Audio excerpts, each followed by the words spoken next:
આજ તો દૂધમાં બોર્નવિટા નાખતો તો આખો ડબ્બો ઊંધો વળી ગયો. હજુ તો ખીચામાં પૈસા આવ્યા હતા એ ભેગા વપરાઈ ગયા. તો કેમ છો મારા કલેજાઓ? આજે છે આપણે 30 દિવસના ચેલેન્જનો 7મો દિવસ એટલે કે થાલાપુરા રીઝન. પછી તો આપણે ગેસ શરૂ કરીને દૂધ ગરમ કરી નાખ્યું. મારા બધા કપડા દોરે સુકાવા રાખ્યા હતા સુકાઈ ગયા હતા એટલે પછી મેં બધા કપડા લઈ લીધા. તો ઘણા બધા વાહન પડ્યા છે લાગે બધા વેચી નાખવા છે. તમને લાગતું હશે બેગ ઉપાડીને દરરોજના દરરોજ ક્યાં જઈએ પણ મારે આજે કોલેજ બાકી ને એટલે કોલેજ જવું પડે. એક તો રાજકોટમાં તડકો એમ લાગે છે. પછી અમે કોલેજે જવા લાગ્યા. એક તો આપણે જેવા તેવા વાળ ઓળવા હોય એમાંથી આપણે કોલેજ ભોગીને તો વાળ વિખાઈ જાય. આ છે આરોગ્ય કેન્દ્ર. આવી ગયા કોલેજના પાર્કિંગમાં ને પછી ગાડી પાર્ક કરી નાખી. અહીંયા તો એક મસ્ત મજાની ગણપતિ બાપાની મૂર્તિ રાખેલી હતી. 2000 years later.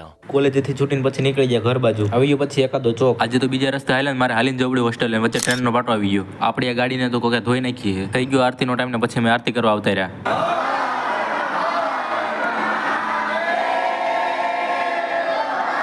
આટલા બધા વિડીયો ઉતાર્યા તો ભૂખ તો લાગે ને પછી આવી ગયો હું પેટનો ખાડો પૂરવા. અહીંયા તો ભાખરી કોકે દિલના આકાર જેવી બનાવી છે. સમજ રહ્યો?